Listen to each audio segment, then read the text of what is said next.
शुक्रिया। जनाब जावेद अख्तर साहब कई मर्तबा दोहरा रहे हैं कि फेथ का मतलब बताइए, फेथ का मतलब बताइए। मैंने बता दिया, फेथ सही भी होता है, गलत भी होता है। और आज हम फेथ पे बात नहीं कर रहे, हम ट्रूथ और डज गॉड एग्जिस्ट पे बात कर रहे हैं। क्या डज गॉड एग्जिस्ट, ये ट्रूथ यानी गॉड है या नहीं है, इसमें से दोनों ट्रूथ क्या है। अब आप उसे फेथ कह लें, बिलीफ कह लें, नॉट माई बिजनेस। उसके बाद आपने कहा कि भाई सवाल करने से मजहब रोकता है। मैं कहता हूं जो रोकता है वो रोकता होगा, मैं नहीं रोकता, बल्कि सवाल करें, सवाल करना चाहिए। सवाल कर करके तो हम आगे बढ़ते हैं, तरक्की करते हैं, और इसीलिए मैं आज यहां पे आया हूं। लेकिन सवाल सिर्फ खुदा से नहीं होगा, आपसे भी होगा। सवाल एथिज्म से भी होगा, सवाल सिर्फ मजहब से नहीं होगा, सबसे होगा। और आज मैं सवाल करूंगा और उम्मीद है कि आप जवाब देंगे। अभी तक आपने वैसे कॉन्टिंजेंसी आर्गुमेंट का कोई जवाब नहीं दिया। चलें, आपने कहा यूनिवर्स के बारे में इटर्नल क्यों नहीं बोल देते। ये चूंकि लॉजिकली पॉसिबल ही नहीं है कि यूनिवर्स इटर्नल हो।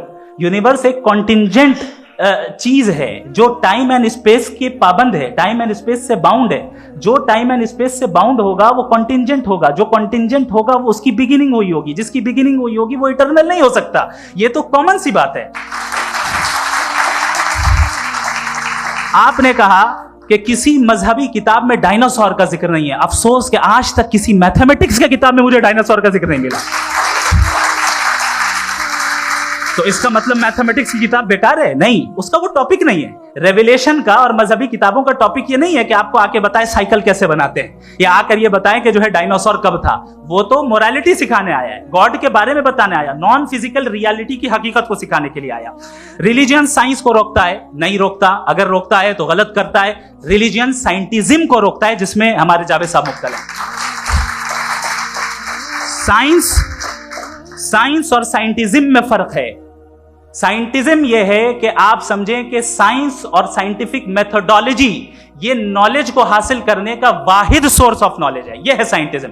हम इसे रिजेक्ट करते हैं। हम साइंस को तो तरक्की करते हैं। भाई आप हमारी पूरी तारीख कर लें, पढ़ लें तो आपको पता चल जाएगा। बहरहाल ये अलग टॉपिक है।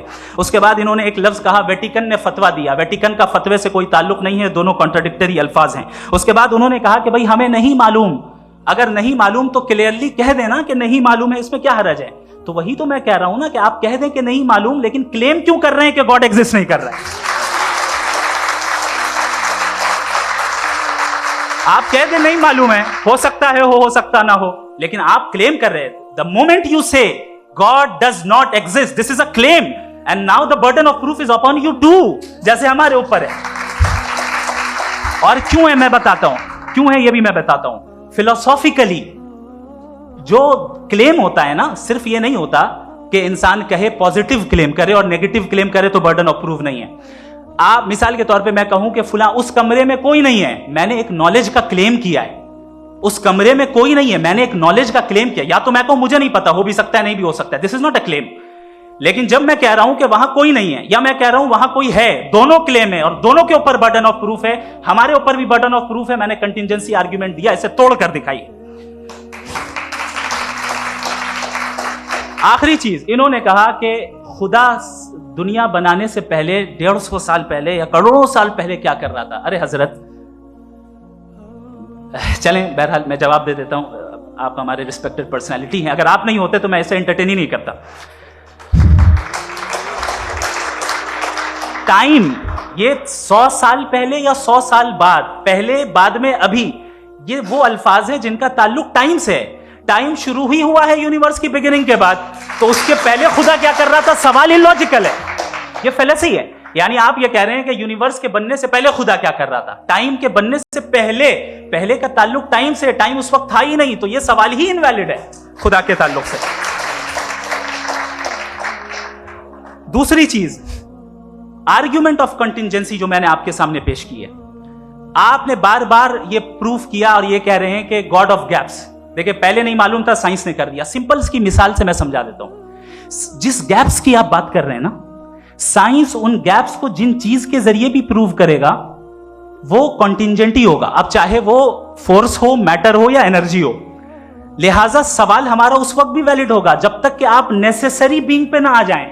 और इन्फिनिट रिगरेस पॉसिबल नहीं है of causes in practical world, तो जाहिर है कहीं रुकना पड़ेगा। जहां रुकेंगे वही खुदा है। दूसरी चीज, आपने ये कहा, क्या कह रहा था मैं, किस पॉइंट को? What? Oh no, after that. Just now. हाँ, जहां रुकेंगे वही खुदा है. बहरहाल, तो टाइम का जिक्र हो गया. गॉड ऑफ गैप, सॉरी, या इसकी एक मिसाल आप ले लें. एक कार है, एक साहब ने देखा कि भाई कार जो है उसके व्हील्स कितने अच्छे लगे हुए हैं, सही जगह पे. स्टीयरिंग जो है कितने अच्छे जगह पे लगी हुई, और सीट्स कितने वेल डिजाइंड है, कितनी प्रिसाइजली ये कार काम कर रही है. तो जरूर कोई ना कोई इसे क्रिएट किया है, किसी ने क्रिएट किया है. अब जावेद साहब आए और कहे, अरे जनाब बोनेट खोलिए, इसमें इंजन है, इंजन इस कार को चला रहा है, hence prove no one has created the car. This is illogical, this is irrational. आपने इंजन के जरिए उस गैप को तो साबित किया, लेकिन क्या उससे कार की जो क्रिएशन है और उसका जो क्रिएटर है ये इंपॉसिबल हो जाए? ऐसा पॉसिबल है? उसका सवाल खत्म हो जाए, ऐसा पॉसिबल है? नहीं. आपने गैप्स को फिल करके, कॉन्टिंजेंट चीजों से गैप्स को फिल करके हमारे ऑब्जर्वेशन को और ब्रॉड कर दिया. अब हमें और पता चल गया कि ये जो कार है इसका सिस्टम कितना ज्यादा कॉम्प्लेक्स है. पहले कम समझते थे, अब कॉम्प्लेक्सिटी और ज्यादा वाजे हो गई. अब हमें समझ में आ रहा है कि हमारी सर्टेनिटी और बढ़ गई कि जरूर इस कार को किसी ना किसी ने बनाया. यही मामला यूनिवर्स का है. साइंस हमेशा फिजिकल वर्ल्ड की चीजों को ही फिल करती जाएगी और फिजिकल चीजों से ही करती जाएगी, क्योंकि एम्पेरिकल एविडेंस का ताल्लुक फिजिकल वर्ल्ड से है. आप साइंस के जरिए मेटाफिजिकल रियलिटी को कभी साबित नहीं कर सकते. ये रॉन्ग टूल का इस्तेमाल करना है. ये वही काम है कि आप मेटल डिटेक्टर से प्लास्टिक डिटेक्टर करने चलें, जो कि जाहिर है सही नहीं है. Thank you.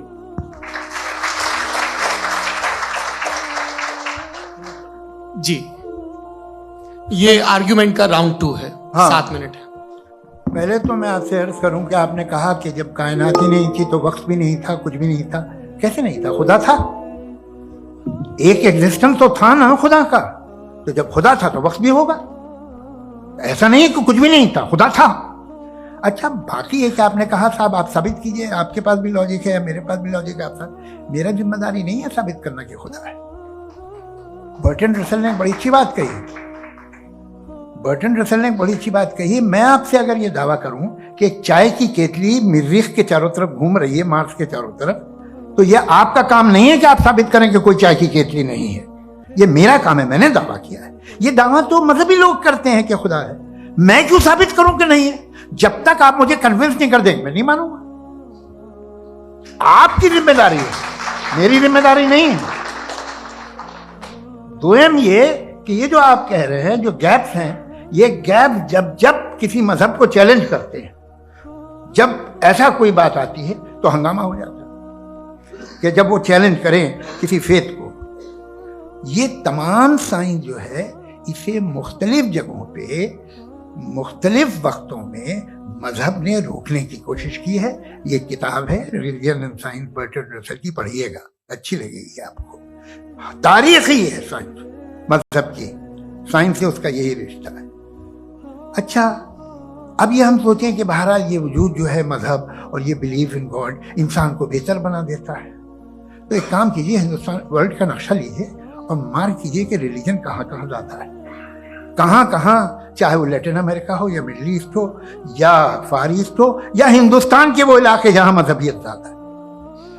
रख दीजिए नक्शा अलग. अब दूसरा नक्शा कि कहाँ कहाँ नाइंसाफ़ी, रिप्रेशन, औरतों के हुकूक की पामाली, जुल्म, डिक्टेटरशिप कहाँ है. नक्शा एक ही होगा. तो आप मुझे बताएं कि जो इसका तरकीब इस्तेमाल क्या है. खुदा का तरकीब इस्तेमाल तो बताइए. आप छोटी सी दवा सड़क पे बेचते हैं, उसकी भी तरकीब इस्तेमाल बताते हैं. इसके इस्तेमाल से तो फायदा नहीं हुआ किसी को. जो सारे के सारे खराब मुल्क हैं, खराब समाज है, वो सारे जुल्म खुदा के नाम पे करते हैं. वो गलत करते हैं, सही करते हैं, मुझे क्या लेना देना उससे. इस्तेमाल से मालूम होता ना. एक विस्की की बोतल कभी शायद देखी हो आपने, लाल रंग की होती है, उस पर रोशनी और छिपड़ी इंतहाई खूबसूरत लगती है. क्या बिगाड़ रही है किसी का? उसका इस्तेमाल गलत है, इसलिए आप उसे नापसंद करते हैं. इसका इस्तेमाल गलत है, इस तसव्वुर का इस्तेमाल ही गलत है और हमेशा से गलत हुआ है. आप देख लीजिए, इंसानी तारीख देख लीजिए, आज देख लीजिए, हिंदुस्तान देखिए, दुनिया देख लीजिए, क्या हो रहा है. इसे कैसे इस्तेमाल कर रहे हैं. फेथ वाले लोग क्या फेयर हैं, जस्ट हैं, जो अपने खुदाओं पे यकीन रखते हैं, वो किस तरह के लोग? वो लोगों को इंसाफ देते हैं, वो बेहतर इंसान बने, तो इस दवा का फायदा क्या है? चलो बहुत फायदा हो रहा तो मैं इस्तेमाल कर लूंगा, मैं मुझे तो इस दवा का कोई फायदा दिखता ही नहीं। मुझे तो ऐसा लगता, मैं एक और बात बताऊं, अगर कोई आदमी मजहबी है और अच्छा आदमी है तो मैं उसकी बहुत इज्जत करता हूं, इसलिए कि मेरा ख्याल है मजहबी आदमी का अच्छा होना मुझसे अच्छा होने से ज्यादा मुश्किल है। भाई हर चीज की एक लिमिट है, आप इतना भाग सकते हैं, इतना नहीं भाग सकते, इतना वजन उठा सकते हैं, इतना नहीं उठा सकते, इतना दूर देख सकते हैं, इतना दूर नहीं देख सकते। उसी तरह कॉमन सेंस कहता है कि आप में नेकी का भी एक कोटा होगा। अब आप अगर सुबह जाते हैं अपनी इबादत गाह और इबादत करते हैं तो बाहर निकलते हैं तो आप तो यही महसूस करते हैं कि आपने एक बहुत अच्छा काम किया, आपकी नेकी का एक बहुत बड़ा कोटा खर्च हो गया जिससे किसी का कोई फायदा नहीं। मैं तो नहीं जाता हूं तो मुझे तो किसी को खाना खिलाना पड़ेगा, किसी बेवा की मदद करनी पड़ेगी, मैं अपना कोटा कैसे कंज्यूम करूं? आप अपना कोटा, सारे मजहबी लोग इंतहाई यूजलेस कामों में यूज करते हैं, उसके बाद भी अगर आप में बच्ची है थोड़ी सी शराफत तो भाई वाह क्या बात।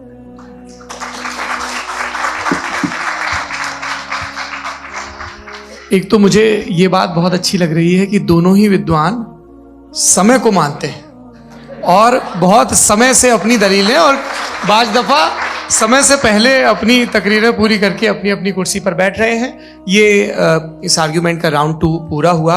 अब रिबटल का राउंड 2 है और उसके बाद क्रॉस एग्जामिनेशन होगा। नहीं, आपका आर्ग्यूमेंट हो गया सर। हमारे यहाँ स्कूल के सिलेबस में पंच परमेश्वर कहानी पढ़ाई जाती है, प्रेमचंद जी की लिखी हुई। आप निश्चिंत रहिए, आपके कोई राउंड में मिस नहीं होने दूंगा। रिबटल का राउंड 2 मुफ्ती शमाइल नदवी साहब।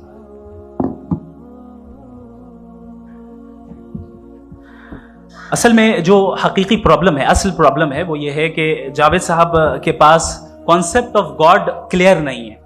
इन्होंने कहा कि कायनात से पहले खुदा तो था, तब भी तो टाइम होगा। ये टाइम कायनात का हिस्सा है। हम उस खुदा को मानते हैं, नेसेसरी बीइंग का टाइमलेस होना जरूरी है क्योंकि वो टाइम का क्रिएटर है। जब उसने टाइम को क्रिएट किया तो वो खुद टाइम पे कैसे होगा? उसने जब स्पेस को क्रिएट किया तो खुद स्पेस में कैसे होगा? अगर वो टाइम एंड स्पेस को पहले से ही उसका पाबंद है तो फिर किस चीज को उसने क्रिएट किया? लिहाजा ये सवाल गलत है कि खुदा था तो टाइम होगा। बिल्कुल नहीं, टाइम के पाबंद हम है, खुदा नहीं है। हम फिजिकल वर्ल्ड से ताल्लुक रखते हैं, वो मेटाफिजिकल रियलिटी है। दूसरी चीज इन्होंने मिसाल दी कि चाय की केतली हवा में घूम रही होगी, और पता नहीं शायद वो बर्टन रसल का उन्होंने हवाला दिया। बहरहाल यही प्रॉब्लम है। प्रॉब्लम यही है कि हम चीजों के दरमियान डिफरेंशिएट नहीं कर पाते।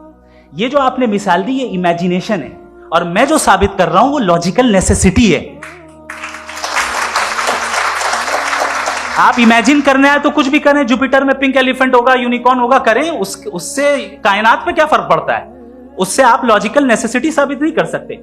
मैं तो उस प्राइम कॉज की बात कर रहा हूं, उस नेसेसरी बीइंग की बात कर रहा हूं जिसके बगैर इस कायनात का एग्जिस्टेंस मुमकिन नहीं है। दूसरी चीज, मजहब को साइंस चैलेंज करती है वगैरह वगैरह, ये हमारा टॉपिक ही नहीं है। मैं इस पे बात करूंगा तो फिर मेरा वक्त चला जाएगा। मजहब के ऊपर चूंकि हमारी डिस्कशन नहीं है, साइंस को मजहब और बिलखुसूस मैं और हमारा वर्ल्ड व्यू कम अज कम साइंस को पीछे नहीं करता है, साइंटिज्म की मजम्मत करता है। इसकी वजाहत मैंने पहले कर दी। दूसरी चीज इन्होंने कहा वर्ल्ड का नक्शा लीजिए, वर्ल्ड मैप लीजिए, तो अलग अलग जगह की। हजरत मैंने ये होमवर्क किया था और मैंने मिडिल ईस्ट का एक नक्शा लिया और यूरोप का एक नक्शा लिया। ये मजहबी इलाका और ये लिबरल और एथीस्ट इलाका। मुझे पता चला कि सबसे ज्यादा रेप केसेस जो हैं वहां पर है।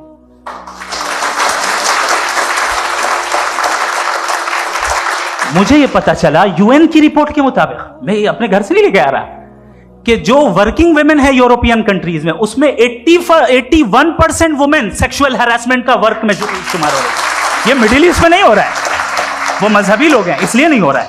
दूसरी चीज, आपने ये कहा कि मजहबी आदमी का अच्छा होना हमारे अच्छे होने से बहुत मुश्किल है, बहुत मुश्किल है। तो इसका मतलब यह है कि गॉड के अलावा आपके पास अच्छे और बुरे का कोई स्टैंडर्ड है।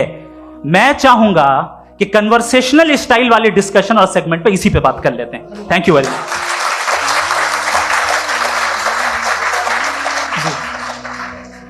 ये रिबटल का राउंड 2 है। आपके पास 5 मिनट का वक्त है और इसके बाद क्रॉस एग्जामिनेशन शुरू करेंगे। आप चाहे तो जो इन्होंने सवाल पूछे उनके जवाब आप रिबटल में भी दे सकते हैं। जी, देखिए, पहले तो ये बात कि ये मिसाल गलत है।